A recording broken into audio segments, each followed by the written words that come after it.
안녕하십니까, 돌리고입니다. 오늘은 서버 알람에 대해서 좀 알려드리도록 하겠습니다. 크게 일단 알람을 구분하는 거, 그 다음에 대표적인 알람, 일단은 제 경험에 비추어서 어, 문의도 많이 오고 대표적으로 많이 발생하는 알람에 대해서 알려드리고요. 그 다음에 사례에 대해서 제가 많이 겪는 사례에 대해서 좀 설명을 좀 드리도록 하겠습니다. 자, 먼저 알람을 구분함에 있어서 크게 서버 알람이랑 이제 컨트롤러 알람으로 이제 구분을 짓거든요.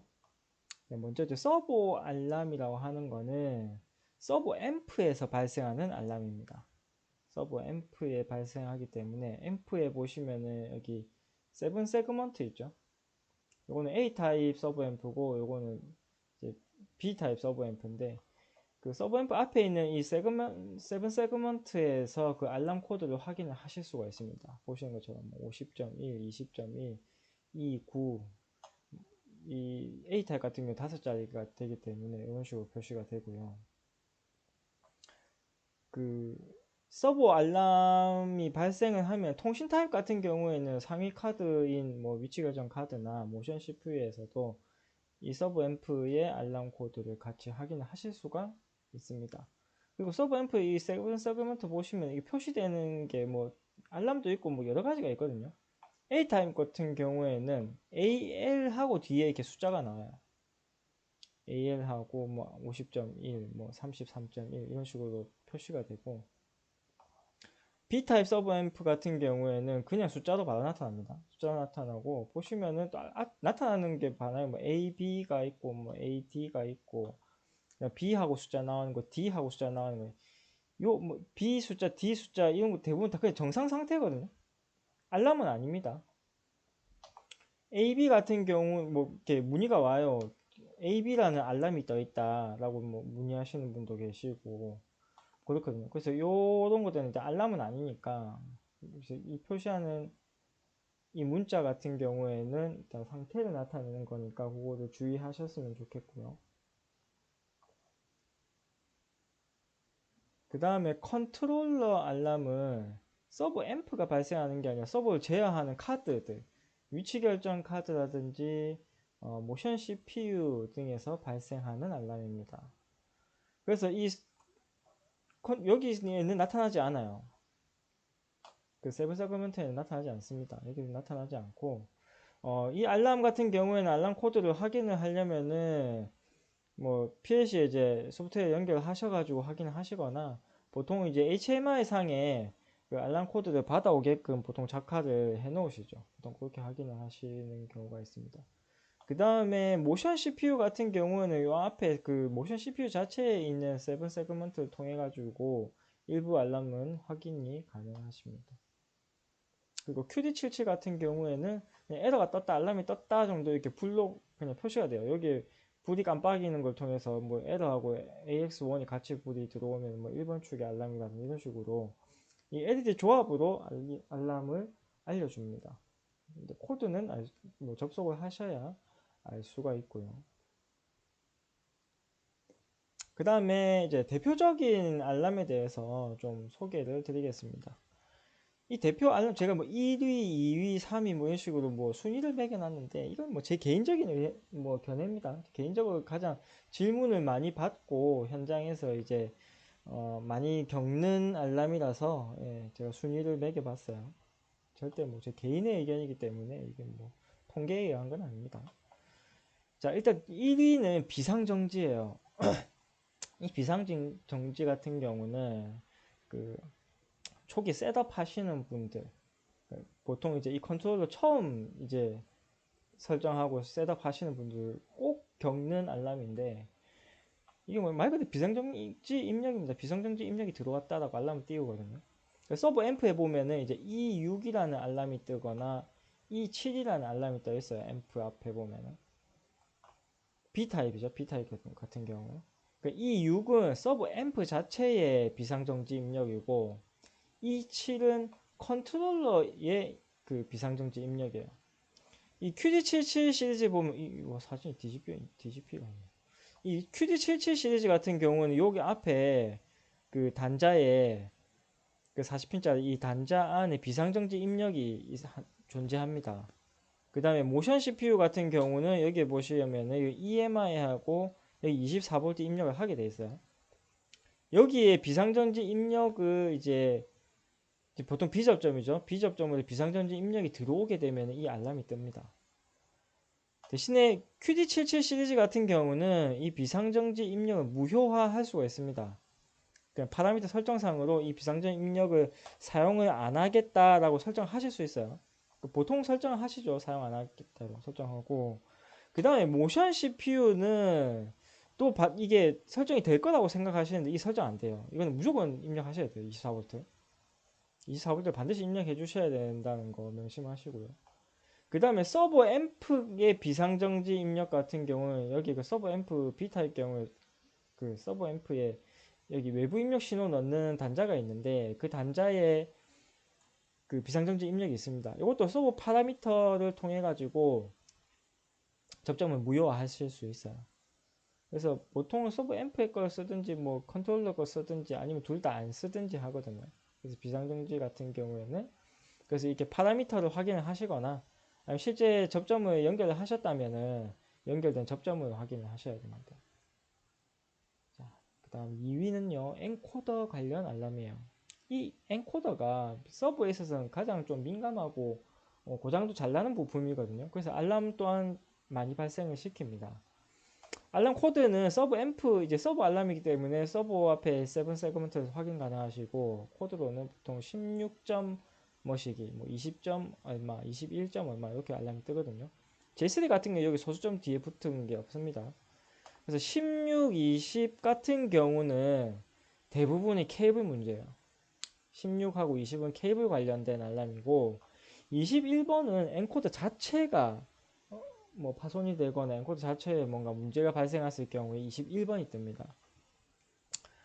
하드웨어적인 문제가 없는 경우에는 이 알람이 어떨 때 뜨냐면 케이블이 2선식이나 4선식인 경우에 이제 파라미터를 바꿔줘야 되거든요.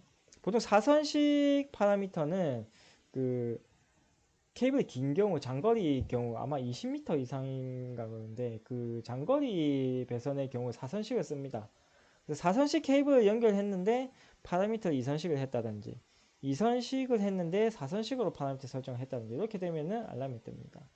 그래서 먼저 일단은 하드웨어적으로 이상이 없다라고 판단하신다면은 이 파라미터를 한번 확인을 해보시면 됩니다. 그리고 엔코더 알람 같은 경우에는 주의하셔야 될 게 리셋 버튼으로 리셋이 안 돼요. 반드시 전원을 재투입하셔야 됩니다. 이거 알람 코드 리스트들 그 서버 앰프에 보시면 알람 코드 리스트 보시면은 알람들도 보면은 그 리셋 버튼으로 리셋이 되는 애가 있고 안 되는 애가 있어요. 모든 알람이 다 리셋이 되는 건 아닙니다. 대부분 자주 발생하는 알람들은 이제 리셋이 되기는 하는데 몇몇 보면은 뭐 CPU 뭐 워치도그 알람이든 뭐 하여튼 그런 주요 알람들은 전원을 반드시 재투입해야지만 리셋이 되는 애들이 있습니다.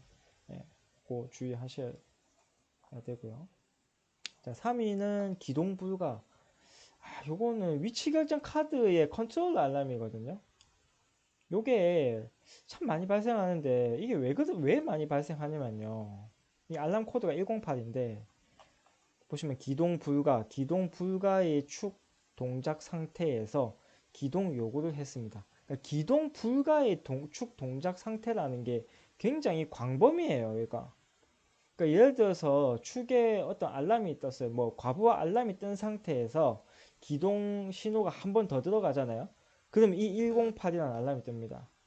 그래서 이 108이라는 알람이 왜 많이 발생하냐면 보통 이제 프로그램 하시는 분들이 인터럽을 안 걸게 되면 이 108 알람이 많이 떠요.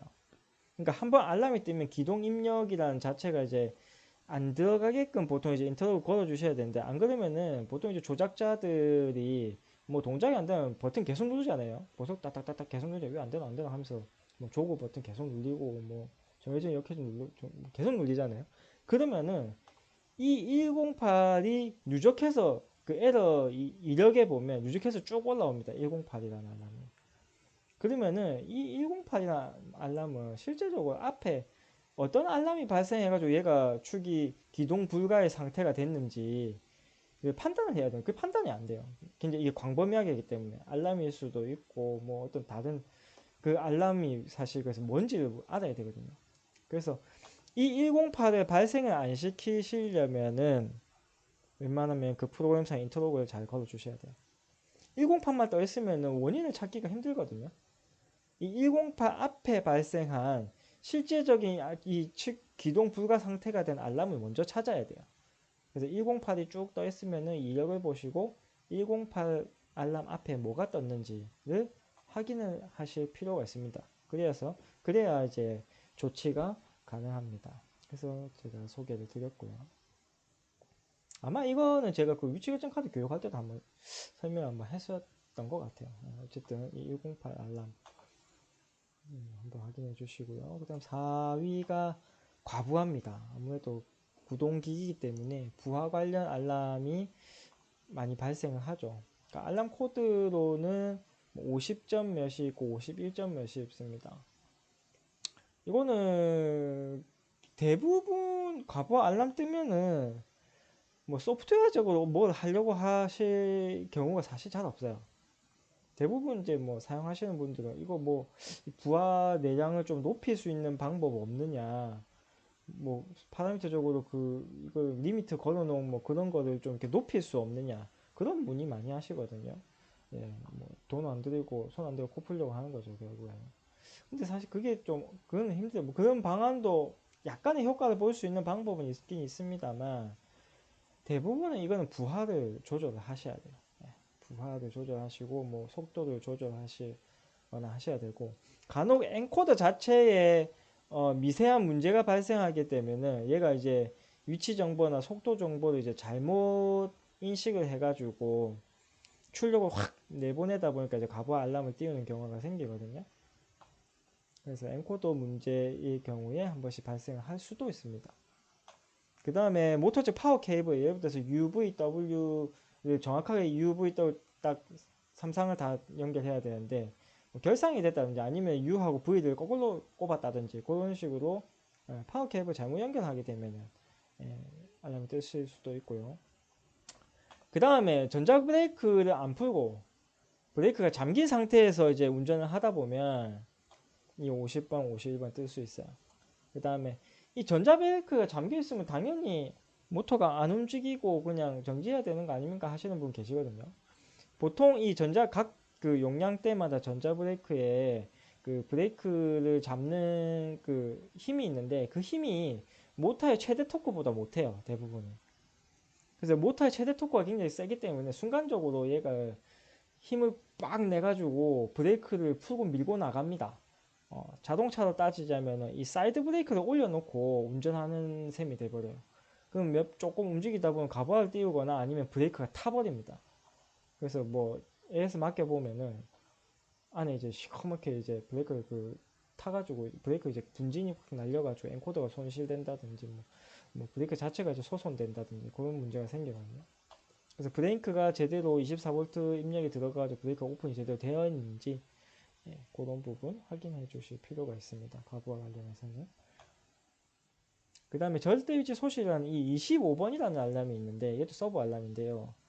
요거는 대부분 우리가 ABS 시스템을 이제 쓰는 경우에 초기에 전원 넣으면 무조건 이 25번이 떠요.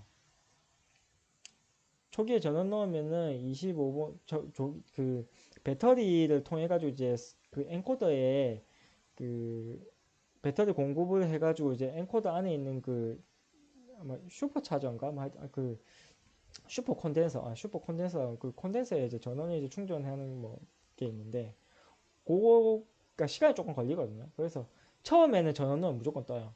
그 다음에 전원을 껐다가 다시 켜면은 이 25분이 사라집니다. 대부분. 대부분 25분 처음에 뜨는 경우 그렇고요. 그게 아니면 이제 배터리 전원이 뭐 나갔다든지 배터리 자체에 문제 있다는 그런 경우가 있습니다. 그 다음 6위는 배터리 관련된 알람이에요. 앞에 25번도 이제 배터리 관련인데 여기 보면 25번 있죠. 그 다음에 완전히 배터리 쪽으로의 알람 따로 코드가 있긴 있습니다. 이렇게 92번 9F 있거든요. 이게 아예 배터리 단선이고 이게 아마 배터리 경고고 그래요. 전압대가 얼마로 떨어지느냐에 따라서 아마 9F일 수도 있고 912V일 수도 있고 그렇거든요.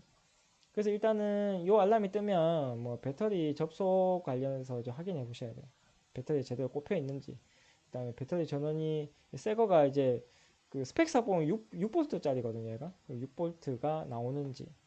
그다음에 엔코더 케이블에 배터리 전원 라인이라고 해서 엔코더 케이블 이게 지금 이선식 케이블의 도면인데요. 케이블이 가는 선 중에 보면은 여기 배터리 전원을 공급하는 라인이 있어요. 그러니까 서브 앰프에서 배터리 전원을 받아갖고 서브 모터 엔코더 쪽으로 이제 공급을 해주는 거죠. 이 선이 문제가 생기면은 이 배터리 관련 알람이 발생할 수가 있습니다. 그래서 엔코더 케이블의 문제로 이 알람이 발생을 할 수 있다는 거 주의하셔야 돼요. 그리고 그런 문제도 발생합니다. 이 엔코더 케이블이 안 좋아가지고 이 저항이 굉장히 심해가지고 뭐 쇼트가 됐다든지 뭐 저항이 좀 값이 안 좋다든지 뭐 이래가지고 배터리를 얘가 깔아먹는 경우가 있어요. 그래서 배터리 꼽았는데 뭐 며칠 안 돼서 배터리가 방전돼 버렸다든지 그런 경우가 생길 수도 있습니다. 그 경우는 이 케이블에 의해서 그런 문제가 발생할 수 있다는 거 참고하시고요. 그 다음에 몇 가지 이제 제 경험에서 오는 그 사례에 대해서 조금 소개를 해드릴게요. 반복 운전 시 누적해서 위치가 틀어지는 경우. 요 경우 보면 이제 일정하게 틀어지지 않습니다. 뭐 어떨 때는 조금 더 가고 어떨 때는 조금 덜 가고 이제 그런 경우인데 1번 원인 1번은 기계 열 변형. 요거는 조금 사실 뭐 그렇게 흔하지는 않아요. 그리고 굉장히 정밀한 기계에서나 이런 열 변형을 좀 신경을 쓰게 됩니다. 그리고 좀 싸구려 뭐 볼스코이나 이런 거 쓰게 되면 좀 더 심하고 그 열에 의해서 이제 그 철이 이제 늘어나는 거죠. 그래서 이제 뭐 위치가 틀어지는 경우이고요. 그 다음에 범용 우리 A 타입 서버 F 같은 경우에 위치 지령 이제 그 펄스를 날리잖아요. 그 펄스를 날리는데 그 펄스 열에 노이즈가 끼는 겁니다.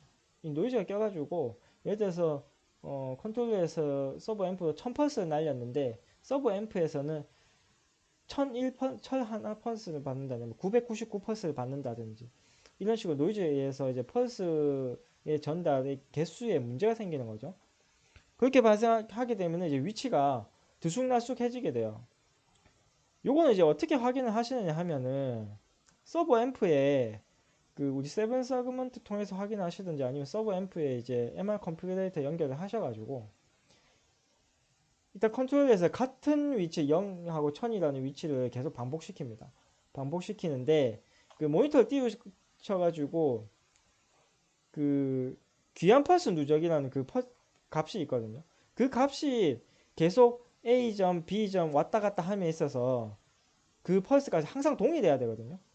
0이었다가 뭐 1000이었다가 0이었다가 1000이었다가 그런 식으로 그 값이 동일해야 되는데 계속 그게 변한다면은 99% 노이즈입니다.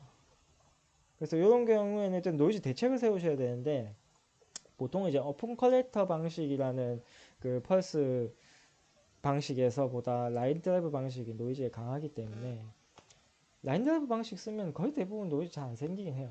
라인 드라이브 방식 쓰셔야 되고 그 다음에 케이블 실드 처리돼 있고 트위스트 돼 있는 그런 케이블을 좀 고가이겠지만 요거를 사용을 해주실 필요가 있고 그 다음에 케이블 길이도 중요합니다. 길이가 너무 길어가지고 문제가 생길 수도 있기 때문에 그 다음에 뭐 전기 하시는 분들 뭐 다 아시겠지만 파워 쪽 케이블하고는 분리시켜 주시는 게 좋고요.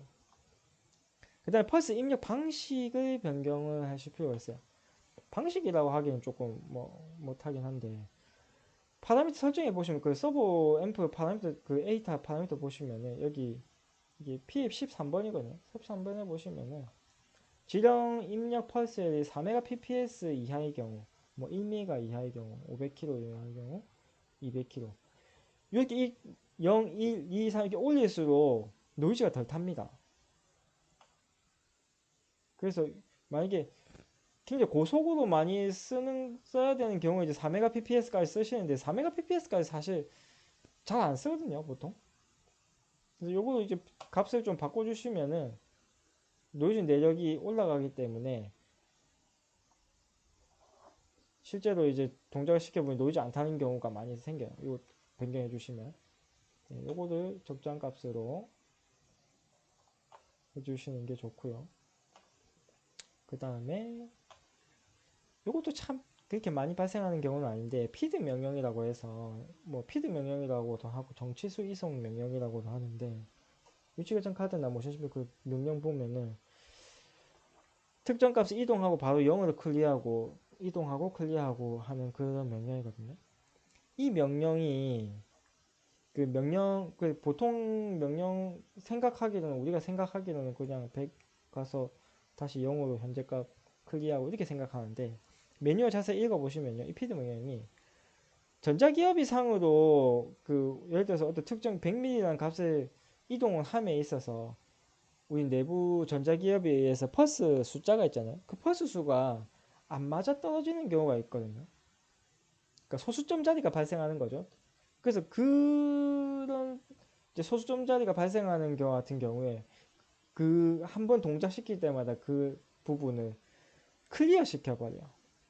다른 명령들은 사실 누적하고 누적해갖고 다음 동작에 반영시키거나 하는데 이 피드 명령은 명령 한 번 할 때마다 그거를 다 클리어 시켜버려요. 그렇기 때문에 점점 이거 명령을 많이 지령을 주면 줄수록 점점 누적해가지고 위치가 틀어집니다. 예, 그런 경우가 생깁니다. 정말 잘 없는 경우인데 그런 경우에 이제 명령을 이제 INC라는 명령으로 바꿔준다든지 하는 방식이 필요합니다. 그 다음에 운전할 때 이번에는 일정망만큼 딱 뭔가 딱 항상 뭐 1mm만큼만 위치가 틀어진다든지 5mm만큼 틀어진다든지 그런 경우에는 전자기업이를 재설정하실 필요 있어요. 전자기업이 값을 이제 잘못하셔가지고 항상 동일한 이제 값만큼 이제 틀어지는 경우가 거의 대부분입니다. 네, 거의 대부분이고. 그 다음에 컨베어 같이 이제 무한히 이렇게 돌아가는 기계들 있죠. 그래서 그런 거 같은 게 이제 한 바퀴 이동량 이제 위치 계산하실 때 이 파일을 사용하시거든요. 3.14. 뭐 정확도는 높이기 위해서 3.14 뭐뭐뭐뭐까지 다 고려해가지고 뭐 계산하시는 분도 계신데 결국에는 이 파일 값을 넣게 되면은 오차가 생겨요. 오차가 생기고 원하는 처음에는 한 바퀴 정도 돌 때까지 이제 눈이 안 보이죠. 안 보이다가 계속 돌리다 보면 뭔가 이제 차이가 나는 경우가 생기는데 그런 거 같은 경우에 만약에 대부분 이제 타임벨트 구조잖아요. 타임벨트 구조이기 때문에 요거도 파이로 그 한 바퀴 이동량을 파이로 계산하지 마시고 우리 풀리의 이빨 수 있죠. 한 바퀴 이빨 수, 한 바퀴 이빨 개수하고 그 벨트 그 벨트 풀리 피치 값 있죠. 산과 산 사이 그 산과 산 사이 곱하기 이빨 개수를 곱하면 풀리가 한 바퀴 돌 때 이동량이 나옵니다. 예, 그 값으로 계산을 해주시면은 이들은 파이에 의한 누적 오차가 안 생겨요. 예, 그거는 참고를 해주시고요. 이번에는 간헐적으로 위치가 틀어져요. 이 위치 틀어짐이 종류가 참 많아요. 보시면 이렇게 제가 반복 운전할 때 생기고 뭐 일정한 만큼 틀어지고 어쩔 때 한 번씩 위치가 틀어지고 그런 분이 많이 오거든요. 근데 까다로워요 이게. 근데 간헐적으로 한 번씩 어쩌다 보니까 이게 틀어진다. 이게 어떤 경우가 있냐면은 타이밍 벨트 같은 경우에는 가감속을 굉장히 심하게 하게 되면 그 벨트를 뛰어넘는 경우가 있습니다. 요거를 보면은 딱 그 벨트 피치만큼 틀어져요. 그래서 요런 경우는 뭐 어쨌든 가감속을 하거나 이제 벨트를 좀 더 이제 단단하게 한다든지 해가지고 예, 문제를 찾으셔야 되고 기구무 체결 문제 뭐 체결을 조금 튼튼하게 안 해가지고 슬립이 생긴다든지 뭐 틀어진다든지 그런 경우 문제이고요. 그 다음 요거는 간헐적으로 위치가 틀어진다라는 느낌보다는 어떨 때는 조금 더 가고 어떨 때는 덜 가고 A하는 B점 왕복함에 있어서 이렇게 A 지점 완전히 다 찍고 딱 백을 해야 되는데 뭐 0.1mm 못 가고 다시 백을 한다든지 그런 거는 이제 이거 오토 튜닝을 해놓게 되면 개인 값이 계속 변하거든요. 부하에 따라서.